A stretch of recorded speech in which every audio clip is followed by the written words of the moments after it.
Okay, देखिए 13.3 के example हम कल देख चुके थे। हम बेस थ्योरम में काम कर रहे हैं, टोटल प्रोबेबिलिटी में बात कर रहे हैं।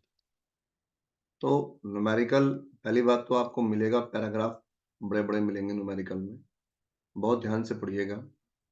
और लगभग मेरा मानना है कि 2 ऑब्जेक्ट या कम से कम 2 बातें, 2 या 2 से अधिक भी हो सकती हैं, आपके सिस्टम में होंगी तो बेस लगेगा।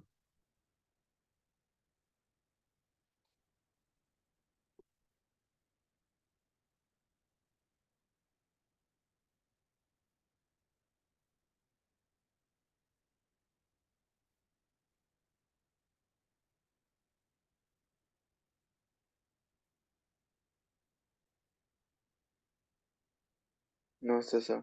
नमस्कार। देखिए वात्सल्य जी, कल हम एग्जाम्पल कर रहे थे और हम लोगों ने स्टार्ट किया था बेस थ्योरम। इसके एग्जाम्पल हम पढ़ चुके थे, देख चुके थे। तो मैं अभी ये बात कह रहा हूँ कि आपको जो न्यूमेरिकल मिलेगा वो एक पैराग्राफ में मिल रहा है, मतलब बड़े-बड़े 4 लाइनों में, 5 लाइनों में मिल रहा है। तो प्रोबेबिलिटी देखने से भी आइडिया हो जाता है कि यस, ये न्यूमेरिकल जो है 13.3 का होगा। कुछ तो एक वो आइडिया है। दूसरी बात, जब न्यूमेरिकल पढ़ेंगे, जैसे इस न्यूमेरिकल फर्स्ट को पढ़ेंगे तो दिखेगा कि आपके पास कम से कम 2 या 3 या 4 ऐसी चीजें होंगी जिसमें से किसी एक का आपको लास्ट में नाम रिवील करेगा, तब बेस का एप्लीकेशन होगा। अदरवाइज बेस की जगह टोटल प्रोबेबिलिटी लगेगी। जैसे अब ये न्यूमेरिकल है, क्वेश्चन नंबर 1, बहुत ध्यान से पढ़ें। तो लिखा है an urn contain 5 red and 5 black balls. मान लीजिए a bag contain 5 red and 5 black balls. एक ही बैग है, जबकि 2 होने चाहिए थे। अ बॉल इज ड्रॉन एक बॉल निकाली आपने, और बॉल निकालने के बाद वो कहता है its colour is noted and it is return to the urn. मतलब हमने बॉल निकाली, सपोज करो वो बॉल जो निकाली है एक, वो रेड निकल जाए, या हो सकता है वो बॉल ब्लैक निकल जाए। दोनों पॉसिबिलिटी है। उसका कलर नोट किया, और नोट करने के बाद उसने लिखा है 2 additional ball of the same colour. Of the colour, जो नोट किया आपने, उस कलर की 2 बॉल आपने अपने सिस्टम में डाल दी। तो अगर हमने रेड कलर नोट किया तो हमारे पास 2 बॉल डालने के बाद 7 रेड एंड 5 ब्लैक हो जाएंगी। और अगर हमने ब्लैक नोट किया तो हमारे पास 5 रेड एंड 7 ब्लैक बॉल हो जाएंगी। ये बात तो समझ में आ रही है? Yes sir. अब वो कहता है what is the probability that the second ball is red. उसने ये नहीं कहा कि इस बैग से निकाला या उस बैग से, इसमें बैग ही नहीं, एक ही है। यहां अभी बेस नहीं लग रही, यहां टोटल प्रोबेबिलिटी लग रही। अब उसने कहा कि अब इसमें से आपको बॉल निकालनी है और वो बॉल रेड होनी चाहिए। तो नोटिस करें, यहां सबसे पहली बात, इस जगह पर रेड बॉल की प्रोबेबिलिटी होगी 5/10 और ब्लैक की भी होगी 5/10। मतलब कुल मिला के कहूं तो 1/2 हो गया। और जब यहां से निकालोगे आप रेड बॉल, तो 7/12 होगा, और यहां से निकालोगे रेड बॉल तो 5/12 होगा। ये बात समझ में आ रही है? Yes sir. ये आपस में एसोसिएट है, देखो ये इस जगह पर, मतलब 5/10 इंटू 7/12, और दूसरा केस है सर 5/10 इंटू 5/12। ये आपके लिए प्रोबेबिलिटी निकल कर आ जाएगी। दैट्स ऑल, क्वेश्चन खत्म। ये फर्स्ट बॉल निकली थी, ये फर्स्ट बॉल निकली थी, ये सेकंड बॉल निकली है, ये सेकंड बॉल निकली है। फर्स्ट बॉल यहां पर रेड है, यहां पर ब्लैक है, लेकिन सेकंड बॉल दोनों जगह ही क्या आपके पास रेड। कंफर्म? Yes sir. तो जब ये चीज आप बनाओगे ना, तो न्यूमेरिकल को थोड़ा ज्यादा अच्छा तरह से अपने आप को मतलब एग्री करने में सहयोग करेगा। अब आगे निकले थोड़ा सा। जैसे अब क्वेश्चन नंबर आता है सेकंड। अब देखिए यहां पर 2 बैग आ गए, देखो अ बैग, अनदर बैग। यहां पर आपके लिए अब देखो बेस थ्योरम लग गया, और देखो लास्ट में लिखा है फर्स्ट बैग। मैं बिल्कुल मतलब सिस्टम से हट के बात कर रहा हूं कि एक आदमी न्यूमेरिकल पढ़ता है, फॉर्मूला लगाता है, एक पढ़ने वाले की मनोस्थिति ये होती है कि सारी बातें तो ठीक है सर, पर जब करते हैं समझ आ जाता है, आप समझा रहे हैं समझ आ रहा है, लेकिन जब हम पढ़ रहे हैं तो हमें हिंट कैसे मिले, हमें इंडिकेशन कैसे मिले? फॉर्मूला होता है पता है, लेकिन हमें इंडिकेशन कैसे मिले कि हम इसका यूज करने जा रहे हैं, ये बात। इसीलिए मैं कह रहा हूं कि अपने हिसाब से आप आइडिया लगाना शुरू करें कि न्यूमेरिकल में क्या सिमिलरिटी है, क्या डिफरेंस है, तो उससे आपको अच्छा आइडिया पड़ेगा। अब यहां पे लिखा है अ बैग कंटेन 4 रेड, एक बैग है सर आपके पास, उसमें 4 रेड है और 4 ब्लैक है, first bag. Then another bag, second bag, 2 red and 6 black ball. One of the 2 bag is selected, मतलब बैग को सिलेक्ट करना है सर, उसकी प्रोबेबिलिटी तो 1/2 होगी, बिकॉज आउट ऑफ 2 अगर 1 को सिलेक्ट करना है तो 1/2 प्रोबेबिलिटी होगी। पहला स्टेप तो ये हो गया सर दोनों ही केस में। Yes, sir. दूसरा केस क्या है सर? दूसरी बात क्या कहते हैं? One of the 2 bag is selected at random and a ball is drawn. अब एक बॉल निकालनी है from the bag which is found to be red. इसमें से निकालेंगे तो 4/8, इसमें से निकालेंगे सर 2/8, तो कुल मिला के 1/2 इंटू 4/8, 1/2 इंटू 2/8, और ये हमने ऐड कर दिया। Find the probability. अगर इतना क्वेश्चन होता तो आंसर ये होता, बट देखो उसने लास्ट में वो हिंट दिया, find the probability that the ball is drawn from the first bag, इस बैग से निकला है। तो बस यही चीज आपके लिए ऊपर आ गई। आप समझ रहे?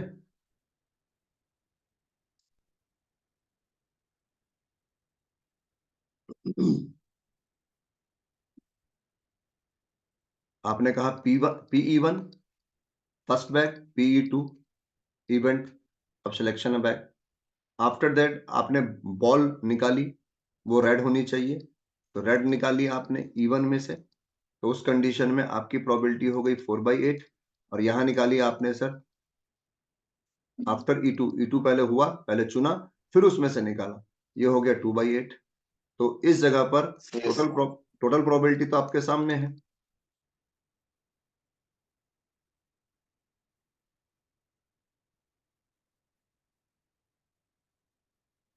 और इस जगह पर आपने कहा it is from first bag, ये आ गया सर, ये है फर्स्ट बैग से निकालने की प्रोबेबिलिटी। किसको निकालने की? Red ball. ये है सर फॉर्मूला, मैं लगा दीजिए। Yes, sir.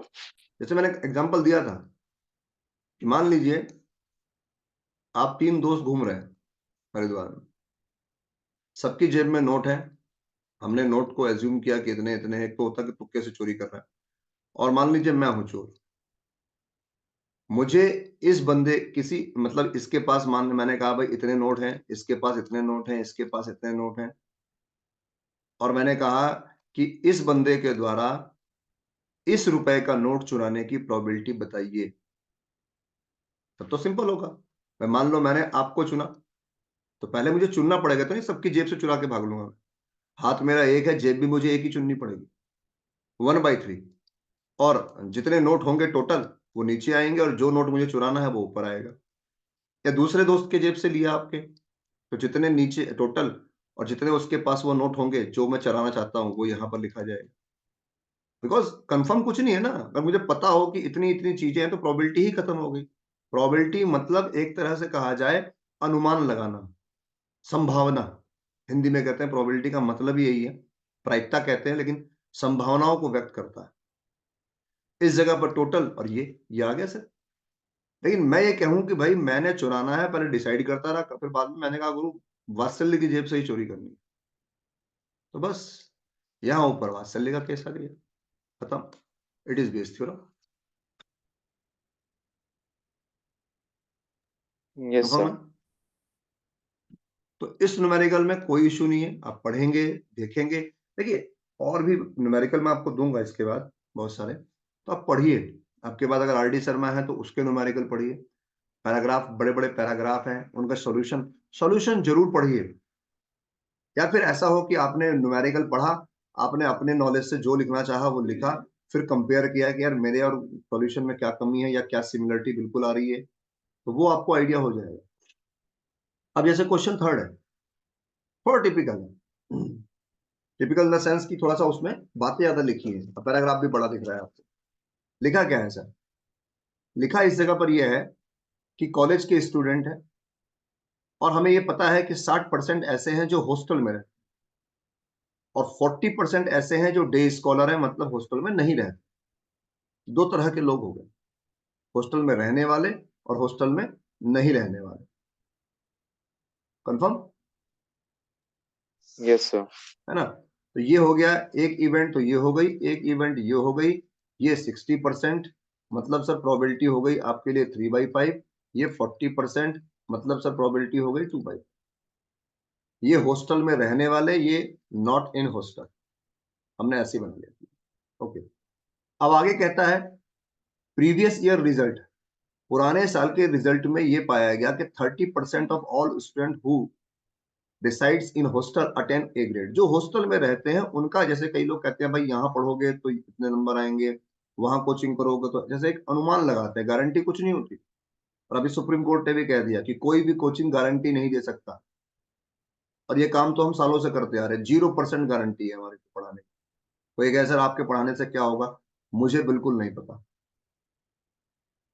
कोशिश करेंगे, मेहनत आपको करनी पड़ेगी, वरना ये कि मेरे पढ़ाने से आपके नंबर आएंगे, इट इज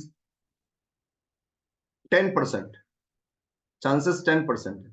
क्योंकि वो आएंगे तो हैं, बेस तो वही है, पर मेहनत जो है वो 90% आती है। यहां पर लिखा है कि yes sir. Previous year result report that 30% of all student who reside in hostel attend A grade and 20% of day scholar attend A grade। मतलब जो हॉस्टल में रहते हैं उनको ए ग्रेड मिलेगा, इसकी उम्मीद हमें 30% है, 3/10। और जो हॉस्टल में नहीं रहते हैं उनको ए ग्रेड मिलेगा, इसकी प्रोबेबिलिटी है 20%, मतलब 2/5, नहीं 1/5। ऐसा नहीं है कि सारे लोग कोचिंग करते हैं तो सिलेक्शन होता है, या किसी भी एग्जाम में कुछ ऐसे भी है जो घर बैठ के कोचिंग करते हैं, उनका भी हो जाता है। रिसेप्शन है तो खाली। और आगे कहता है देखो इस जगह पर, yes sir. attain A grade in the annual exam. At the end of the year, one student is chosen at random from the college and he has an A grade। हमने एक स्टूडेंट चुना जो कि A grade आना चाहिए, तो हो सकता है आप हॉस्टल वाले को चुने, तो उसकी प्रोबेबिलिटी तो चलिए है। हो सकता है वो आप नॉन हॉस्टल वाले को चुने, तो उसकी प्रोबेबिलिटी ये है। Then probability of selecting a student of A grade, खत्म। बट देखो उसने लास्ट में लिखा है, अगर पढ़ोगे आप, what is the probability that the student is hospitalise. इस जगह पर हॉस्टल में रहने वाला बंदा हो गया, नॉन हॉस्टल या हॉस्टल, तो हॉस्टल वाला कह दिया। तो यहां पर वात्सल्य जी ये आ गया ऊपर, देखो हॉस्टल।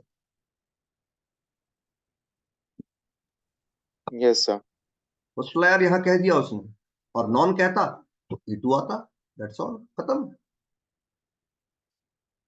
अब लिखना है खाली, देखो लैंग्वेज लिखने की आती है कि E1 is the event, E2 is the event, A is the event, probability this and this, ये चीजें। लेकिन पहले अगर ये रफ, अगर मुझे मान लो किसी एंट्रेंस में पढ़ना होता, तो मुझे तो एंट्रेंस में यही काम करना होता, मुझे थोड़ा लैंग्वेज लिखनी होती। मैं आइडिया लेता, मैं इन चीजों को लिखता और क्वेश्चन खत्म।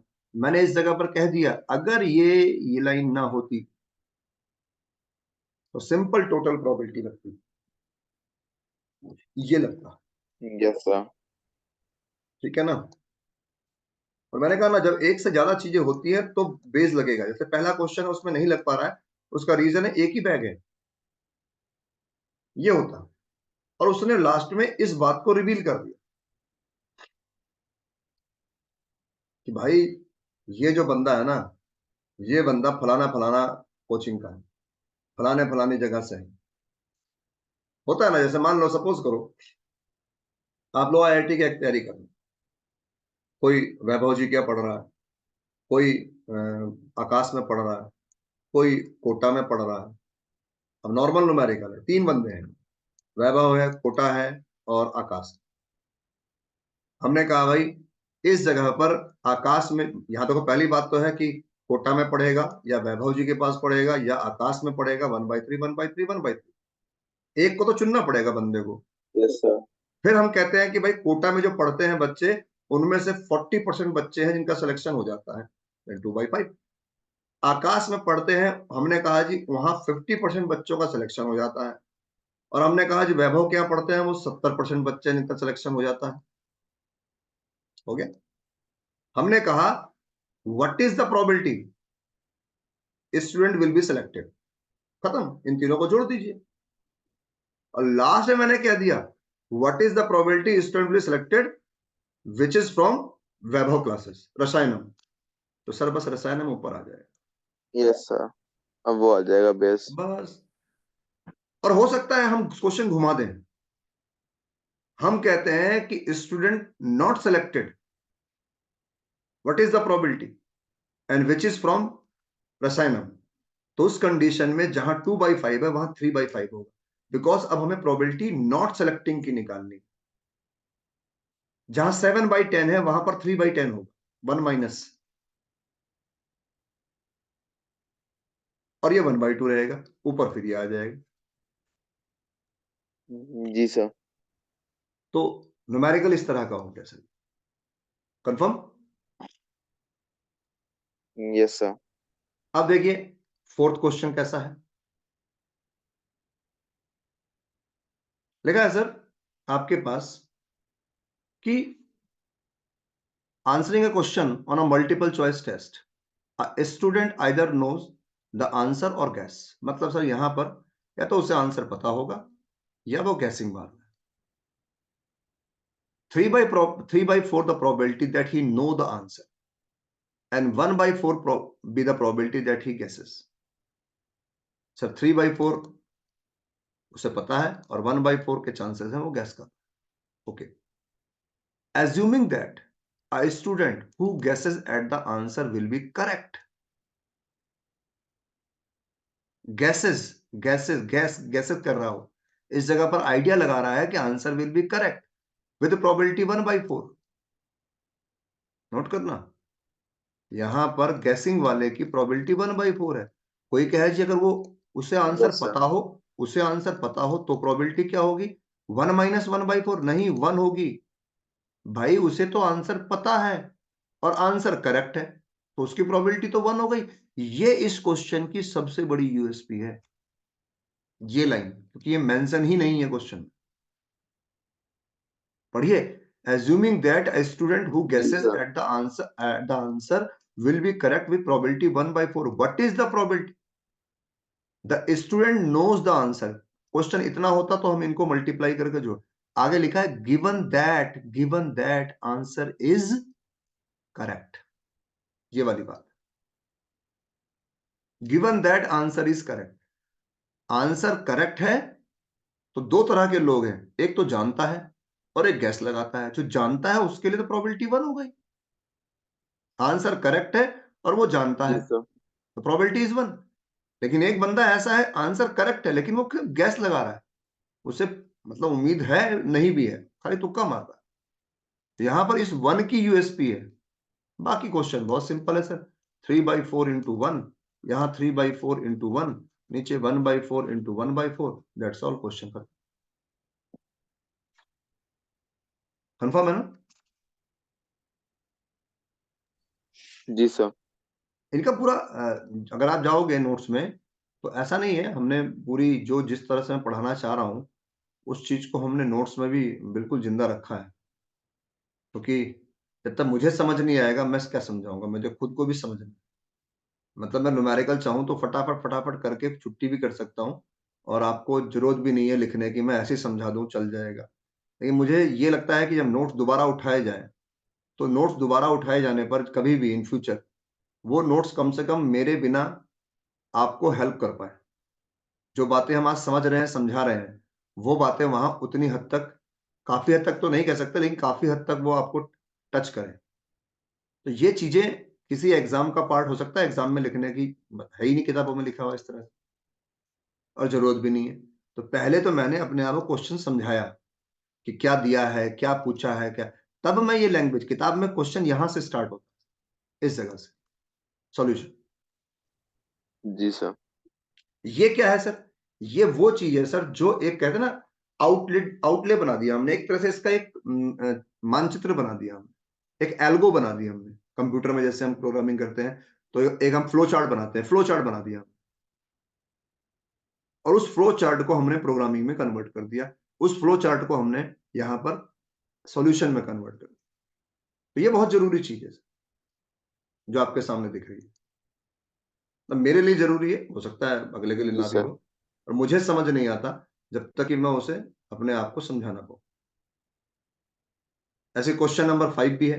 देखिए मैं आपको थोड़ा सा ऊपर ले जाऊंगा, क्वेश्चन दिखना जरूरी है।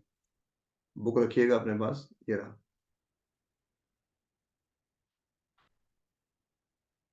अब जिस बंदे की भी ये किताब ली है हमने, उसने यहाँ पर गोला मारा है, क्योंकि सेकेंड हैंड ली थी मैंने। यहाँ पर एक गोला मारा हुआ, मतलब क्वेश्चन वाकई बहुत टिपिकल रहा होगा, लेकिन ऐसा क्वेश्चन हम कर चुके हैं HIV वाला एग्जाम्पल में, यस सर। है ना। सेम उसका ही भाई है ये, और इस जगह पर सारी बातें लिखी हैं कि ब्लड टेस्ट है 99% effective in detecting a certain disease. एक लेबोरेटरी है, वहां ब्लड टेस्ट करते हैं, वहां 99% मतलब सही डिटेक्ट होती है चीज, क्योंकि अलग अलग लैब में अगर आप टेस्ट कराओगे तो अलग अलग आपकी चीजें आएंगी। ध्यान रखना, कभी भी एक्चुअल एक्यूरेट नहीं आती, क्योंकि जितनी भी टेस्टिंग होती है उनमें मार्जिनली अंतर, मतलब ये मान के चलें जो टेस्ट आपका हुआ है उसमें हल्का सा 2-4 ऊपर 2-4 नीचे के चांसेस हैं। कुछ भी हो, जैसे बीपी की मशीन है, आप नॉर्मल किसी डॉक्टर के पास जाएंगे, बीपी लिखता है, कभी आपने नोटिस नहीं किया हो किसी डॉक्टर ने ऐसा लिखा हो, कभी आप उससे जाइए वो पंप सा मारते हैं, किसी डॉक्टर ने ऐसा नहीं लिखा होगा कि 128 और 83। मशीन कर सकती है ऐसा।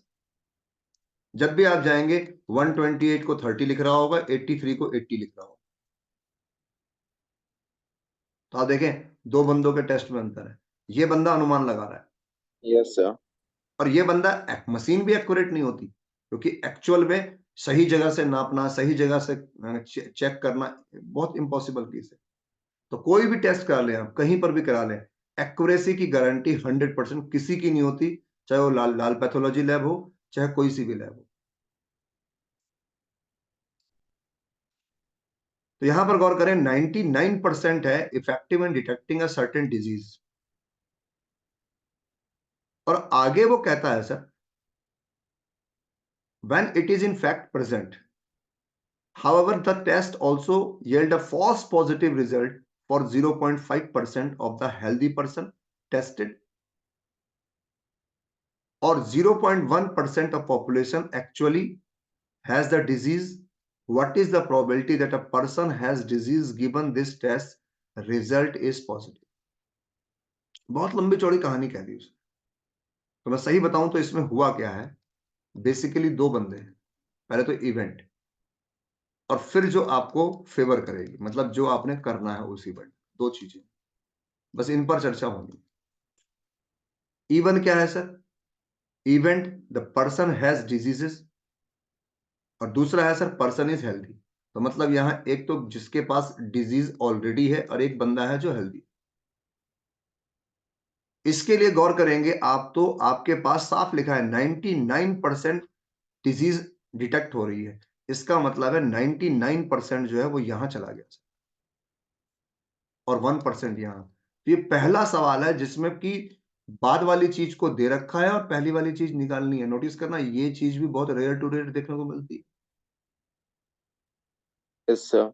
हम पॉजिटिव की कहानी पर बाद में आए, पहले बात तो डिजीज है और एक हेल्दी है। तो डिजीज है, ये रहा, has a disease, a person has disease. तो डिजीज को हमने प्रेफर किया इवन, और हेल्दी को प्रेफर किया हमने एच, मतलब सेकंड E2। 99% की बात चल रही है, जो कि इस जगह पर हमारे पास और आपके पास गिवन है, कि जो कि इस जगह पर डिटेक्ट हो रहे हैं when it is in fact present, however the test false positive result for 0.5%। किस केस में? Of the healthy person tested 0.5। इसका मतलब है सर यहां पर आपके लिए अगर हेल्दी है तो 0.5, और नहीं है तो भी 1 का आधा आधा कर लीजिए। और इस जगह पर आगे कहता है कि इस जगह पर 0.1% of the population actually has the disease. 0.1 actually diseases है, डिजीज में यहां पर आपके लिए आ रही है। तो उस कंडीशन में आपको और मुझे वैल्यू लिखनी पड़ेगी। तो यहां पर आप और मैं अगर चीजों को लेके चलेंगे तो इस न्यूमेरिकल को सबसे ज्यादा आप मान के चले कि दिक्कत पैदा करने वाला है। और यहां पर मैंने पहले ही कह दिया, डिजीज और हेल्थ दो कैटेगरी में डिवाइड कर लीजिएगा easily. 0.1% of the population actually has the disease, तो 0.1 को यहां लीजिए और 0.99 को यहां लीजिए, दोनों को मिला के टोटल हो जाएगा। ठीक है ना, 1 माइनस करेंगे तो 0.1 में यही आएगा। ठीक है, आगे कोई कहेगी डैश डैश डैश, तो डैश डैश को रहम करिए कि 0.1 के लिए परसेंटेज की बात चल रही है, तो 0.1 अपॉन 100 करेंगे तो 1 अपॉन 1000 होगा, 0.001 होगा, सॉरी 0.001 ये होगा। ये पहला हो गया सर फर्स्ट। अब सेकंड चीज सर, सेकंड चीज ये है सर कि 99% जो है वो डिजीज है उनको, और 1% ऐसे होंगे जिनको डिजीज नहीं होगी। और 99% 100 करोगे तो 0.99, और इसे करोगे तो 0.0, दैट्स ऑल। ये हो गया सर 0.01 इंटू 0.99, ये हो गया सर 0.99 इंटू 0.01। ऊपर आप देख लो आप किसके बारे में कह रहा है कि इस जगह पर आपके लिए डिजीज है और पॉजिटिव, डिजीज है और पॉजिटिव, तो इसकी बात चल रही। हेल्दी है और पॉजिटिव, तो इसकी बात चल रही, वो ऊपर आ जाए, दैट्स ऑल। Ji sir. तो ये क्वेश्चन थोड़ा टिपिकल तो है।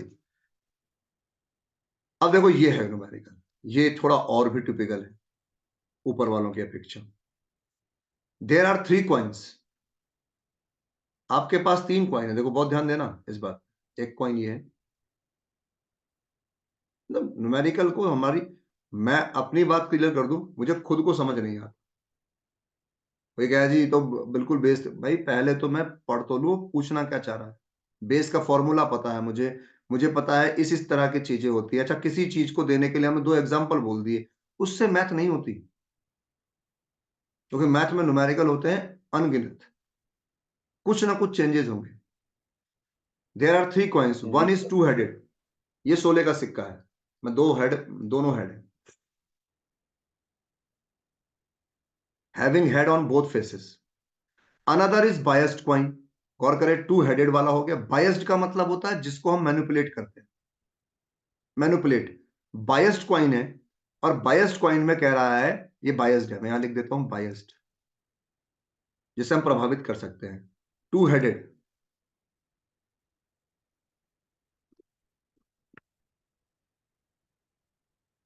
बायस्ड कॉइन है, और साथ में कहता है that comes up head 75% of the time, मतलब हेड आएगा यहां पर, इसकी प्रोबेबिलिटी 75% है, बायस्ड है, शकुनी जैसा आदमी होगा। और टेल आएगा, यस उसकी सर। प्रोबेबिलिटी 1/4 होगी। यहां पर हेड आएगा, इसकी प्रोबेबिलिटी 1 होगी, और टेल आएगा प्रोबेबिलिटी 0 होगी, क्योंकि भाई दोनों जगह हेड है। हेड आने की प्रोबेबिलिटी 2/2 1, टेल आने की probability it is impossible because 2 headed है, उसमें टेल आ ही नहीं सकता। और तीसरी कॉइन जो है, जी सर। तीसरी कॉइन जो है इस जगह पर, थर्ड इज एन अनबायस्ड, ये सर बिल्कुल जैसे नॉर्मल हमारी लाइफ में होती है वैसी कॉइन है सर, कि हेड और टेल है, और हेड आने की प्रोबेबिलिटी भी 1/2 और टेल आने की प्रोबेबिलिटी भी 1/2। ये बात समझ में आई या नहीं? पहले तो 3 जी तरह की सर। कॉइन्स हैं, 2 हेडेड कॉइन है, एक बायस्ड कॉइन है, एक अनबायस्ड। 2 हेडेड में हेड आने की प्रोबेबिलिटी, टेल आने की, अनबायस्ड में हेड आने की, टेल आने की पता है, लेकिन जो बायस्ड है, कोई कहे उसमें क्या होगा हेड आने की प्रोबेबिलिटी, उसने कहा सिक्के में दोनों तरफ हेड और टेल है, मैंने कहा हाँ दोनों तरफ हेड और टेल है, तो आप कहेगा हेड आने की प्रोबेबिलिटी भाई 1/2 हो गई, टेल की भी। लेकिन बायस्ड है, बायस का मतलब कुछ सेटिंग की जा रही है, और सेटिंग करने में हो सकता है सक्सेसफुल हो, तो वो कह रहा भाई 75% चांस है कि मैं हेड ले आऊंगा। तू कैसे ले आएगा? कि भाई है मेरी सेटिंग है, चिंता ना करो, तो 3/4 है। टेल भी आ सकता है सर, उसने पहले ही गारंटी फुल नहीं दी, 75% गारंटी। जैसे किसी को नौकरी लगवानी हो तो आजकल कुछ झोला यस छाप सर। लोग ऐसे घूमते हैं कि अरे यार तुम मुझे पैसे दे, मैं तेरी नौकरी लगवा ही दूंगा, नहीं दूंगा तो पैसे वापस ले लियो। उम्मीद कितनी है भाई? 80% चांस है तेरी पक्की है नौकरी, लो जी पकड़ा दिए पैसे। वो तो ये पता है कि वो पैसे समझ लो जीरो ही होने हैं, क्योंकि जो ले गया वो ले ही गया फिर। पर भी हम प्रोबेबिलिटी की बात करें तो प्रोबेबिलिटी उस तरह की हो गई। और आगे अब पढ़ेंगे आप, one of the three coins, उन तीनों में से is chosen at random and toss, उनमें से एक कॉइन को सिलेक्ट किया और आपने टॉस कर दिया। कॉइन को सिलेक्ट किया और टॉस कर दिया, तो कॉइन का सिलेक्शन कैसे होगा sir? 1/3, 1/3 Yes, and one one by by three three. Select किया और टॉस कर दिया। It shows a head, what is the probability? तो सर फिर तो क्वेश्चन ये है, फिर टेल की मुझे जरूरत नहीं। तो पहले वाला होगा 1/3 इंटू 1, दूसरे वाला होगा सर 1/3 इंटू 3/4, Into 3/4. और 1/3 इंटू 1/2, दैट्स ऑल। लेकिन साथ में कहता है Yes, sir. What is the probability that it was the two headed coin, मतलब इसमें से है सर। सर ये ऊपर आ गया, ऊपर आ जाएगा वो। Yes sir. बस खत्म।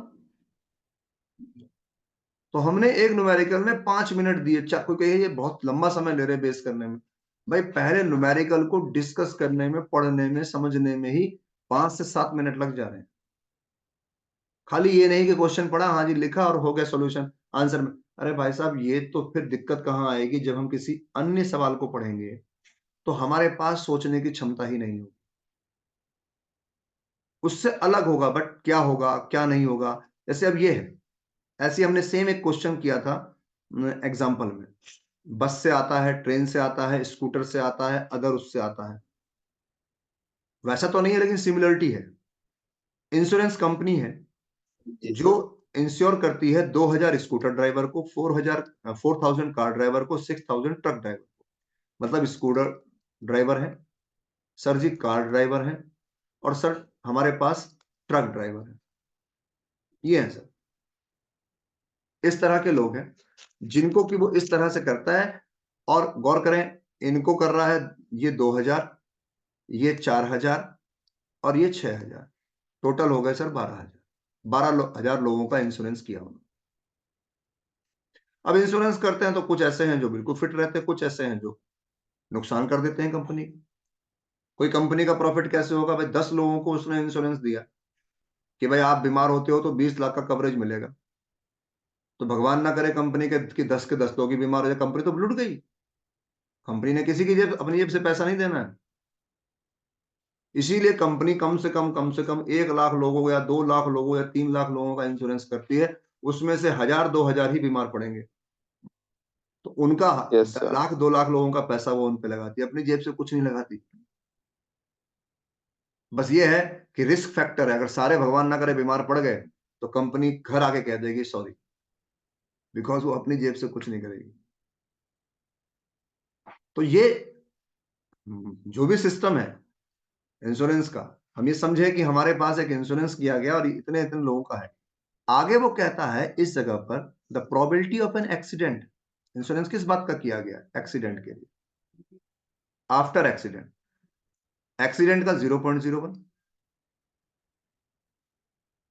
यहां लिखा है 0.03, 0.15, ये है सर रेस्पेक्टिवली, स्कूटर, कार और truck. One of the insured person meets with an accident, एक इंश्योर्ड पर्सन जो है वो एक्सीडेंट से उसका सामना हो गया। What is the probability? तो सर 2000 बंदों का किया, 12 में से 1/6, और एक्सीडेंट होने की सर, इसको कार ड्राइवर सर 4000 किया, 12000 में से 1/3, 0.03, और ट्रक ड्राइवर सर 6000, तो 1/2, 0.15। ये तो क्वेश्चन का जवाब हो गया, व्हाट इज द प्रोबेबिलिटी। लेकिन लास्ट में उसने देखो फिर आपको रिवील कर दिया,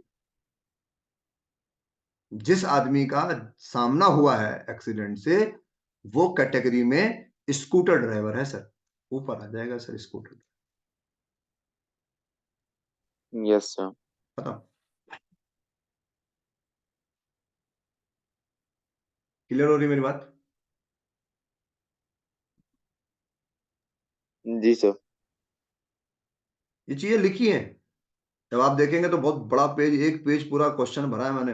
पहले मैंने E1 लिखा, E2 लिखा, E3 लिखा, फिर उनकी प्रोबेबिलिटी निकाली, फिर इवेंट लिखी मैंने कि इंश्योर्ड पर्सन जो है वो एक्सीडेंट से उसका सामना हो सकता है वो स्कूटर हो तो E/E1 हो सकता है, वो कार हो तो E/E2 हो सकता है, वो ट्रक वाला हो तो E/E3। फिर बेस थ्योरम अप्लाई करी, फिर जाके पूरा एक पेज भरा गया। डिवाइड करना, मल्टीप्लाई करना, फॉर्मूला लिखना, इसे मैथ नहीं कहते।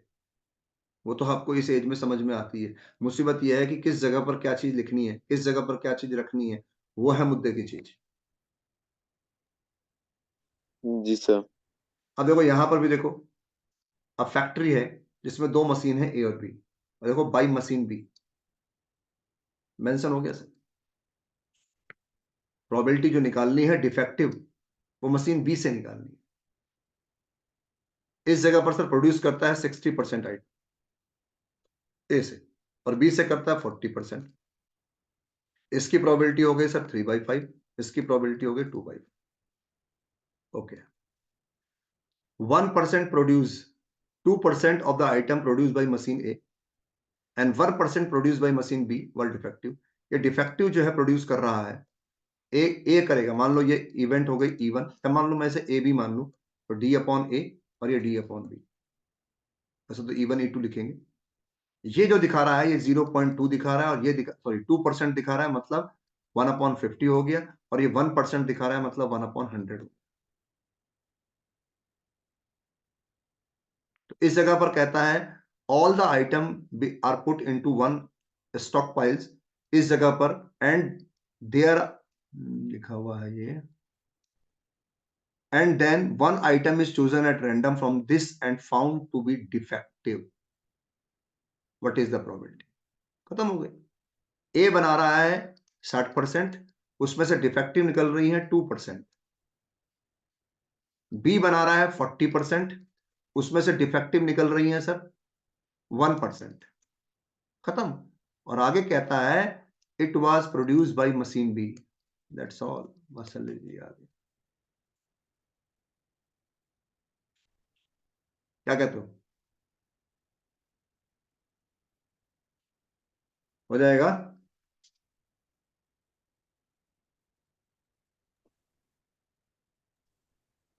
यस सर, हो जाएगा। देखिए आगे 9th भी किया गया है, 9th तो पढ़िएगा, मैं नहीं पढ़ रहा हूँ, समझ जाएगा आपका। और सेकंड ग्रुप देखो, मैं अंडरलाइन कर दिया। क्वेश्चन नंबर 10 देखो, कितना जबरदस्त सवाल है। मतलब किसी चीज को लिखे हुए को समझना भी बहुत बड़ी बात है। खाली जवाब देना, फटाफट कर देना वो ठीक है, क्योंकि एग्जाम होता है, रिटर्न तो रिटर्न ही है। इसीलिए वाइवा खतरनाक क्यों होता है? कभी आप देखें, एग्जाम देना और प्रैक्टिकल लैब में, अगर एग्जामिनर, जैसे आपका प्रैक्टिकल होगा फिजिक्स का या केमिस्ट्री, आप कितने बड़े ही चैंपियन क्यों ना हो, एक घबराहट का एलिमेंट है, क्या पूछेगा, क्या बताना पड़ेगा, मैं जवाब कैसे दूंगा, ये एक डर है। रिटर्न से ज्यादा वाइवा में डर है, इंटरव्यू में डर है, क्योंकि सामने वाले को फेस टू फेस कहना पड़ता है। जैसे किसी क्वेश्चन आ गया, मौसम क्या होता है, आपने कहा जी मौसम मेरी गली में रहता है, लिख दिया आप, उसका नाम मौसम है, उसकी उम्र 20 साल है कईयों का नाम मौसम। लेकिन एक्चुअल में अब सामने बैठे होंगे तो ये फनी वे में आप उसे नहीं कह पाएंगे, वो तुरंत गुस्सा हो जाएगा, आंखें दिखा जी देगा, तो सर। ये एक अलग इम्पैक्ट है। तो यहां पर न्यूमेरिकल पढ़ना भी वही चीज है, क्योंकि हम लोग जब तक उसे देखेंगे नहीं, पढ़ेंगे नहीं। ऐसे लिखा है देखो, suppose a girl throw a die, she get 5 और 6, she toss a coin 3 time and notes the number of head. मतलब 5 या 6 आता है, उसके बाद उसने फेंकना है क्या, आपके लिए यहां पर लिखा है toss, toss a coin, coin फेंकनी है उसने। और अगर वो आता है 1 2 3 4, तो she tosses a coin once she noted there head और टेल। उसने यहां पर सर नोट कुछ और करना है, यहां पर कुछ और करना है। If C obtain exactly 1 head, what is the probability? लेकिन कब? जब उसने 1 2 3 4 पाए हो तब न्यूमेरिकल 5 6 की जगह इस पर आके टिक गया। तो कल मैं यहीं से बढ़ूंगा आपके लिए आगे। कल संडे है वैसे, फिर भी देखेंगे, मैं वीडियो बना दूंगा या जब भी होगा समय बता दूंगा आपको, लेकिन यहां से बढ़ेंगे। और मैं आपको 13.4 आज शाम तक और 13.5 दोनों एक साथ भेजूंगा आज। आसान है ये, ठीक है जी।